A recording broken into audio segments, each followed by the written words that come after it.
bertemu kita nih ya. Ininya apa?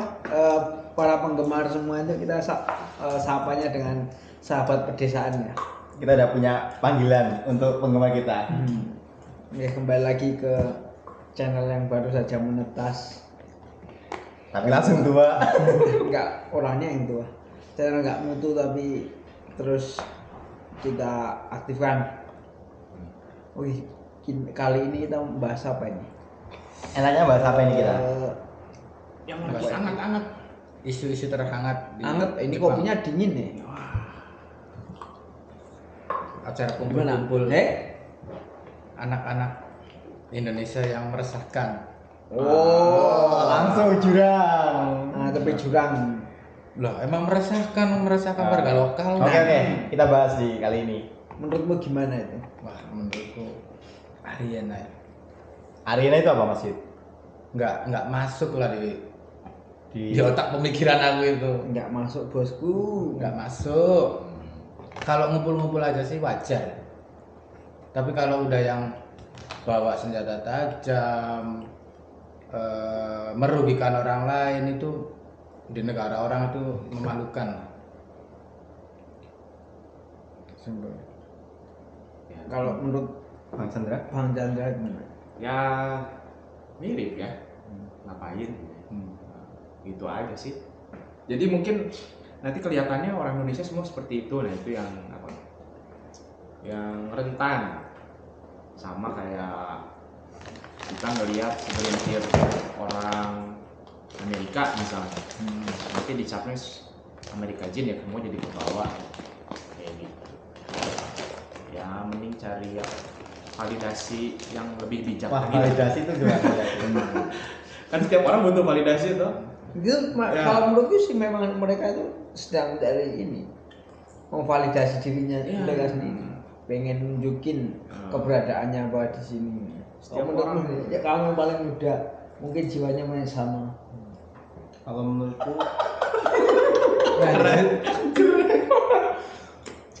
udah bisa. Oke.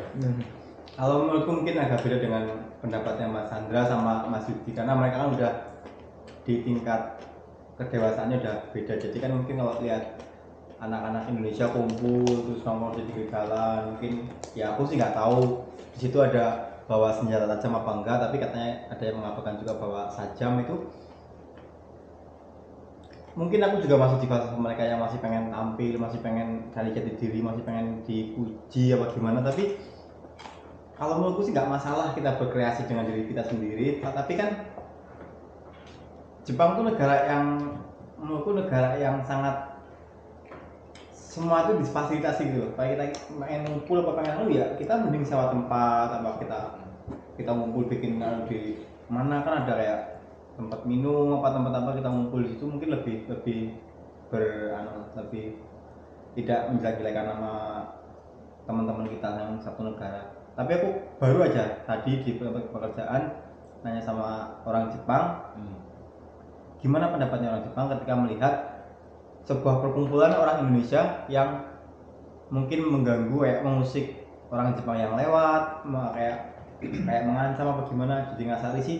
Tapi kalau orang Jepang tuh sebenarnya punya mindset yang ketika ada sebuah tim ini orang Indonesia bikin gerombolan terus mungkin kayak mengganggu itu, mereka nggak bakal orang Indonesia egoisme tuh enggak. Jadi hidoriyoru sama kok, nggak apa-apa, kamu nggak usah minder di Indonesia, yang penting kamu semangat ya, kamu yang dilihat bukan kamu orang Indonesia terus mereka berbuat kesalahan terus kamu juga ada dampaknya. Ya mungkin kena juga dampaknya, mungkin kena, tapi orang Jepang tuh nggak terlalu ngejudge semua orang Indonesia kayak gini semua tuh enggak. Jadi ya Menurutku kalau itu karena orang Jepang yang udah Kenal kenal sama sama. kamu dan udah pernah bersinggungan sama orang asing. Tapi kalau namanya mau satu daerah sini ada orang asing melakukan kesalahan, terus makanya dicapnya semua orang asing. Terlepas dari itu negaranya apa, kalau di situ memang nggak ada orang asing dan cuma ada beberapa aja yang orang asingnya, ya bakal dicapnya semuanya orang asing. Nanti semakin mengecil orang Indonesia seperti ini. Kalau itu tinggal apa ya, tergantung orang Jepangnya. Kalau yang dia udah ngerti kayak tadi yang ngomong di tempat kerja ya karena udah sering sama orang Indonesia, jadi makanya oh ya nggak semuanya seperti itu udah tahu, paling enggak yang ada di dekatnya sendiri nggak kayak gitu. Tapi kalau orang yang nggak ngerti, yang ngelihat satu orang kayak kemarin baca-baca di Twitter itu juga kan kayak gitu nih. Sampai katanya ada yang sampai ngelaporin ke KJRI, laporan terus segera ditindak atau gimana. Kayaknya apa KJRI sudah mulai ini sih mulai bertindak. Terus kemarin aku lihat juga ini sih apa dari komunitas Muslim Osaka dari ini Masjid Indonesia Osaka MIO juga melakukan kunjungan ke sana. Ada yang mabuk-mabuk habis itu disadarkan atau di ini di rupiah langsung kayaknya loh berarti emang benar kan ada ya, ada satu kesalahan di memang situ kan. ada. Maksudnya kalau acara kumpul-kumpul itu dari dulu pun orang Indonesia kan senangnya kumpul, tapi kumpul-kumpul yang sewajarnya gitu loh. Sebenarnya kan itu yang jadi masalah kan bukan kumpulnya bukan, tapi aktivitasnya Mas. Ya kumpul-kumpul ngapainnya itu loh. Yang merugikan bisa merugikan orang lain dan bisa kriminalnya itu. Kayak ada yang bak pisau kan berarti udah kriminal. Apalagi kan ya kalau apa ya terlepas ini aku mau lepas dari masalah agama ya. Banyak mabuk orang Indonesia, orang Jepang juga mabuk, kadang ada yang rese juga sama juga. Nah, kan yang kemarin dibahas kan ya udah ada naik sepeda apa yang di fotonya videonya itu ya naik sepeda bawa bendera terus boncengan tengah kota terus sambil ngacungin apalagi gitu kan. Padahal naik sepeda boncengan aja udah jangan kan di Jepang di di negara manapun lah di Indonesia pun nggak dibenarkan seperti itu tuh. Ini hal di Jogja kelitih namanya kelitih. Untung bukan kelitih. Oh. Terus sih kalau memang Terus ya kalau itu udah ya nggak bisa dibenarkan udah jelas karena udah kriminal, apalagi gara-gara beberapa orang seperti itu, orang yang nggak ngerti Indonesia yang anggapnya kayak gitu. Iya, orang Indonesia banyak yang seperti itu ya. Bagi teman-teman yang ada di Jepang ya silakan kumpul ya, maksud saya kita juga sering kumpul-kumpul, hanya saja kalau bisa kumpulannya yang dampak positif, yang suka tentang agama ya kumpul bahas agama, yang menciptakan kondisi yang kondusif lah, kondusif.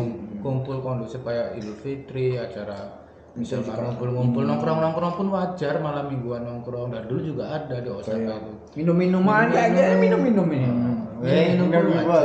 Bos minum dulu. Cuma yang penting norma-norma sama yang dilarang-larang itu jangan dilakukan lah di negara orang itu.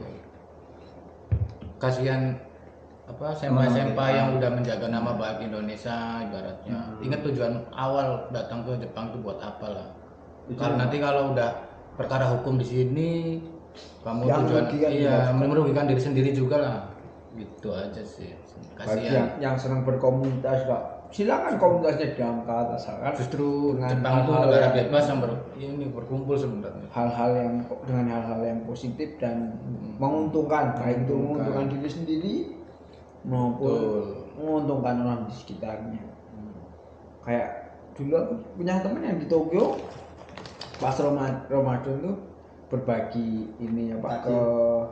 berbagi onigiri ke para homeless di Tokyo, kan hal semacam itu disorot juga bagus efeknya, bukannya hal-hal yang malah menimbulkan, karena image jelek. Sekarang ini kan ibaratnya ya bukan persaingan juga ya, orang gak ke kucing yang program Tokute gini kan dari berbagai macam negara gitu loh. Ada Vietnam, ada Thailand, Indonesia.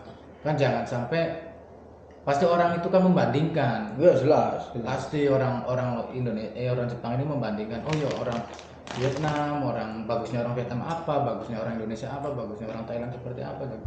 Jadi pertahankan gitu. Kalau udah nama baik itu udah bagus di mata warga lokal, jangan sampai dirusak gitu. Ya. Itu aja sih. Kasihan buat next generasinya, kasihan. Yang mau berangkat. Iya, ya. betul. Apalagi kayak sekarang kan lihat di sosial media kayak Jepang udah gak bersahabat kawan, ayo pindah jadi kayak gitu kan. Jadi maksudnya kayak semakin loh, maksudnya ya yang udah ya udah Pindah ke Kebumen. Nggak bersahabat tuh nggak bersahabat seperti apa? Aja kan Artinya Pak. kadang cuma ada kayak gitu masa kok, jadi ada satu oknum yang bikin citra jelek terus kayak langsung semua itu kayak mengecilkan semangatnya ada di kita yang pengen ke Jepang.